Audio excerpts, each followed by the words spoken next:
നമസ്കാരം. ഭരണം ഏറ്റെടുക്കുന്നത് എളുപ്പമാണ്, പക്ഷേ ഭരണം നടത്തുക എന്നത് മുദ്രാവാക്യങ്ങളെക്കാൾ വലിയ ഉത്തരവാദിത്വമാണ്. തിരുവനന്തപുരം കോർപ്പറേഷനിൽ നടന്ന സംഘർഷം ഒരു ചോദ്യം ഉയർത്തുകയാണ്. നഗരഭരണം വികസനത്തിന്റെ വേദിയാണോ അതോ രാഷ്ട്രീയ നാടകങ്ങളുടെ അരങ്ങാണോ?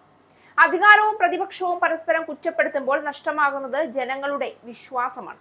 തിരുവനന്തപുരം കോർപ്പറേഷനിൽ BJP അധികാരത്തിലേറിയ ശേഷവും രാഷ്ട്രീയ ഏറ്റുമുട്ടലുകളുടെ ശൈലി മാറിയിട്ടില്ല. BJP ആദ്യമായി കോർപ്പറേഷൻ ഭരണം നേടിയപ്പോൾ ജനങ്ങൾ പ്രതീക്ഷിച്ചത് വ്യത്യസ്തമായ ഒരു ഭരണ രീതിയായിരുന്നു. എന്നാൽ കഴിഞ്ഞ ദിവസങ്ങളിലെ സംഭവങ്ങൾ നോക്കുമ്പോൾ വികസന ചർച്ചകൾക്ക് പകരം രാഷ്ട്രീയ സംഘർഷങ്ങളാണ് വാർത്തകളിൽ നിറയുന്നത്. കൗൺസിലർമാർ തമ്മിലുള്ള ഏറ്റുമുട്ടലും തുടർന്ന് ഇരുപക്ഷവും പരസ്പരം കേസ് കൊടുത്തതും ജനാധിപത്യ സ്ഥാപനങ്ങളുടെ അന്തസ്സിന് യോജിക്കുന്നതാണോ എന്ന ചോദ്യമാണ് പൊതുസമൂഹം ഉയർത്തുന്നത്. പുതിയ കൗൺസിൽ അധികാരത്തിലെത്തി 6 മാസവും 4 ദിവസവുമാകുമ്പോൾ കോർപ്പറേഷൻ ആസ്ഥാനത്തുണ്ടായത് നാടകീയ സംഭവങ്ങളാണ്. ഹൈക്കോടതി ഉത്തരവിന്റെ അടിസ്ഥാനത്തിൽ 19 BJP കൗൺസിലർമാർ സത്യപ്രതിജ്ഞ ചെയ്തത് ചട്ടലംഘനമാണെന്ന് ആരോപിച്ച് LDFന്റെ 16 കൗൺസിലർമാർ രാവിലെ 10:30യോടെയാണ് മേയറുടെ ഓഫീസ് ഉപരോധിച്ചത്.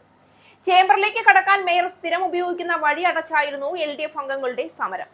ഉച്ചയ്ക്ക് 12:10 മേയർ കോർപ്പറേഷൻ ആസ്ഥാനത്തെത്തി. കാത്തുനിന്ന BJP കൗൺസിലർമാർക്കൊപ്പം നേരെ ചേംബറിലേക്ക്.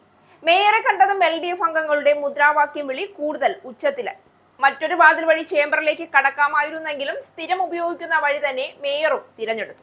ഈ വഴിയിൽ ഇരിപ്പുറപ്പിച്ച ഏതാനും LDF കൗൺസിലർമാർക്കിടയിലൂടെ മേയർ ചേംബറിലേക്ക് കടക്കാൻ ശ്രമിച്ചത് കൗൺസിലർമാർ തടഞ്ഞു. ഇതോടെ ഒന്നും തള്ളുമുണ്ടായി.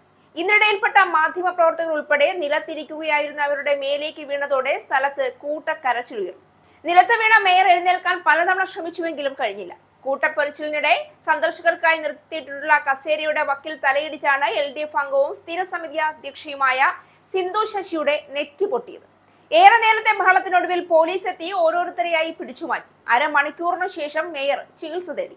LDF അംഗങ്ങളിൽ ചിലരെ പോലീസാണ് ആശുപത്രിയിലേക്ക് മാറ്റിയത്. ഡെപ്യൂട്ടി മേയർ GS ആശാനാഥ്, മരാമത്ത് സ്ഥിരസമിതി അധ്യക്ഷ GS മഞ്ജു, BJP കൗൺസിലർമാരായ RC Beena, Jaya Rajeev, PS Mini, VG Girikumar, Deepa S Nair, SS Sruthi എന്നിവരും LDF അംഗങ്ങളായ Vanchiyoor P Babu, K Sreekumar, RP Shivaji, SS Sindhu, Rakhi Ravikumar, R Veenakumari, TK Ranjith എന്നിവരുമാണ് ചികിത്സ തേടിയവർ.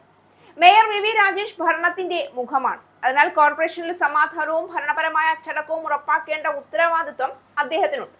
എല്ലാ വിഷയങ്ങളും രാഷ്ട്രീയ പോരാട്ടമാക്കി മാറ്റുന്നതിലൂടെ ഭരണത്തിന്റെ വിശ്വാസ്യത വർദ്ധിക്കില്ല.